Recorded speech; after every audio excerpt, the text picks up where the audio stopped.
समोसा ले लो, गर्मा गर्म समोसा ले लो। इतना अच्छा समोसा कभी नहीं खाया होगा। ले लो, समोसा ले लो। अरे भैया दिखाओ तो जरा कैसा है। अरे अरे, लो बहन जी, देखने में थोड़ी ना पैसे लगते हैं। अच्छा तो लग रहा है। 3 समोसे दीजिए, खा के देखते हैं। हाँ लीजिए ना बहन जी, आप लोगों के लिए ही तो बनाया है। क्या समोसा बनाया है भैया, ऐसा समोसा हमने तो कभी ना खाया। देखते ही देखते वहाँ पर भीड़ जम जाती है।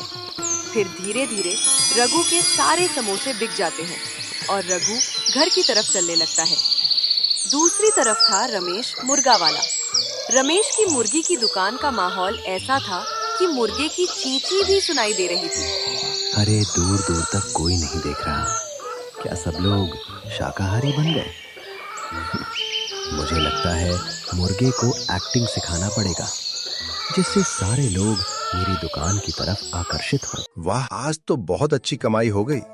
तो आज घर मुर्गी का मांस लेकर जाता हूँ, सावित्री खुश हो जाएगी। वो ये बोल के रमेश की मुर्गे की दुकान की तरफ बढ़ने लगी। अरे भाई रमेश, दुकान इतनी सुनसान क्यों है? और क्या बताऊं भाई, कुछ दिनों से अच्छी कमाई नहीं हो रही। लगता है सब लोग वेजिटेरियन बन गए। और बताओ, तुम्हारा व्यापार का क्या हाल है? बहुत अच्छा चल रहा है भाई, इसीलिए तो सावित्री के लिए मुर्गी का मांस लेके जा रहा हूँ। सावित्री खुश हो जाएगी। दो भाई, 1 किलो मांस पैक कर दो।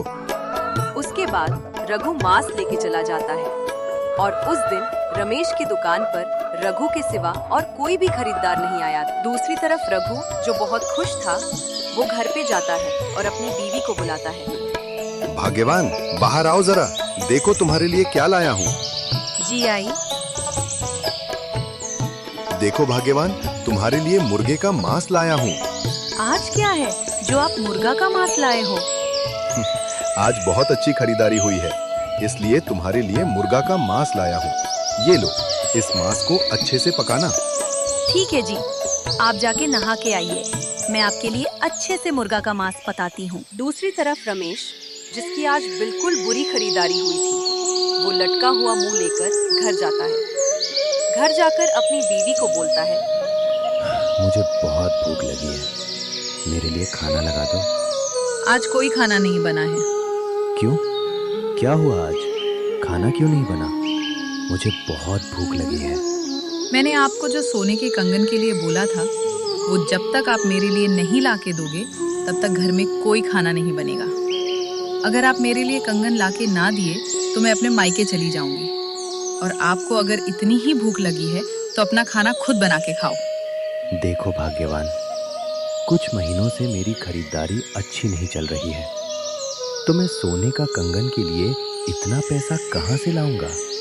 मुझे वो सब नहीं पता। तुम अगर मेरे लिए कंगन नहीं ला दोगे तो मैं अपने मायके चली जाऊंगी। ये बात सुन के रमेश अपना लटका हुआ मुंह और भूखा पेट लेकर अपनी दुकान की तरफ जाता है।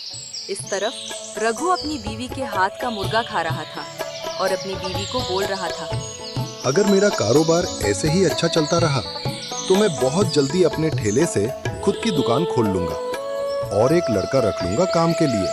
मैं भगवान से प्रार्थना करूंगी, ऐसे ही आपको बरकत दे। ऐसे ही दिन बीत गए।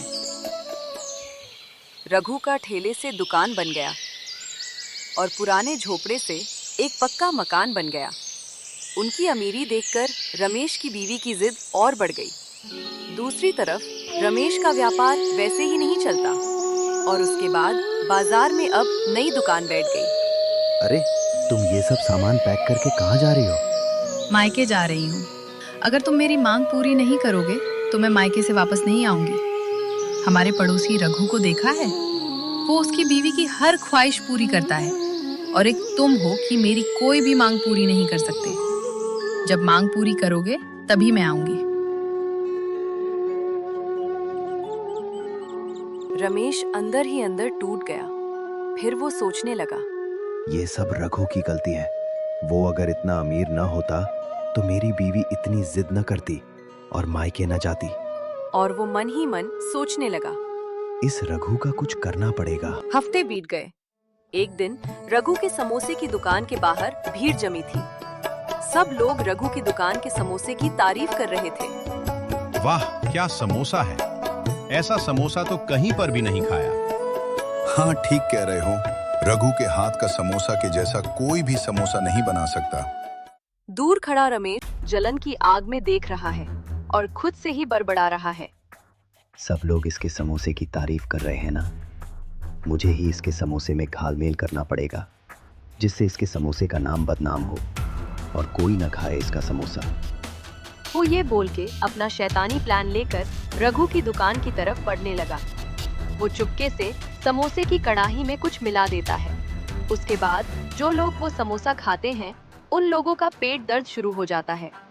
तभी भीड़ में से रमेश बोलता है, मुझे लगता है ये रघु बासी तेल से समोसा बेचता है, तभी सबका पेट दर्द कर रहा है। अरे नहीं नहीं, मैं बासी तेल से समोसा नहीं बनाता। देखते ही देखते रघु की दुकान के सामने की भीड़ खाली हो गई और सब जगह में प्रचार हो गया कि रघु पुराने तेल से समोसा बनाता है। हफ्ते बीत गए। रघु की दुकान में पहले की तरह भीड़ नहीं होती। रघु खाते हुए अपनी बीवी के साथ बात करता है। अगर इसी तरह चलता रहा तो मुझे लगता है मुझे मेरा व्यापार छोड़ना पड़ेगा। ऐसा मत बोलिए जी, सब कुछ ठीक हो जाएगा। भगवान के ऊपर भरोसा रखिए। और दूसरी तरफ रमेश खुशी खुशी अपनी बीवी के पास जाता है जो वापस आ गई थी। अरे ओ भाग्यवान, खुशखबरी है, बाहर आओ जरा। उसके बाद उसकी पत्नी बाहर आई। देखिए, मेरी मांग नहीं पूरी करोगे तो मैं नहीं रुकूंगी। अरे सुनो तो पहले, खुशी की खबर है। तुम जो इतना रघु का नाम लेती हो ना, वो तो बर्बाद हो गया। क्यों? क्या हुआ? फिर रमेश ने अपनी हरकत के बारे में सब कुछ उसको बताया। फिर रमेश की बीवी गुस्सा हो गई और बोली, क्यों? आपने ऐसा क्यों किया? मैंने ये सब तुम्हारे लिए किया। मैंने क्या ऐसा करने को कहा था? मैं जा रही हूँ, मैं सब कुछ रघु को जाके बता दूंगी। फिर वो रघु को जाकर सारी बात बता देती है। रघु ये बात सुन के चौंक जाता है और पंचायत की बैठक बुलाता है। दूसरे दिन पंचायत में सभी लोग हाजिर होते हैं। रमेश, क्या तुम स्वीकार करते हो कि तुमने समोसे के तेल में कुछ मिलाया था? जी, मैं स्वीकार करता हूँ। मैंने समोसे में पेट दर्द की दवा डाली थी। गांव वाले सभी चौंक गए और रमेश के बारे में फुसफुसा के बातें बनाने लगे। रघु, अब तुम ही बोलो, क्या सजा दी जाए इसको? नहीं रमेश जी, उनको कोई सजा मत दीजिए। सारी गलती मेरी है। अगर मैं उनकी भावनाओं को समझकर जिद ना करती तो वो ये काम नहीं करते। अगर सजा ही देनी है तो मुझे दीजिए। भाग्यवान, पर क्यों? आप चुप रहिए जी, आप कुछ मत बोलिए। रघु उन दोनों के अंदर प्यार देखकर उन्हें माफ कर देता है।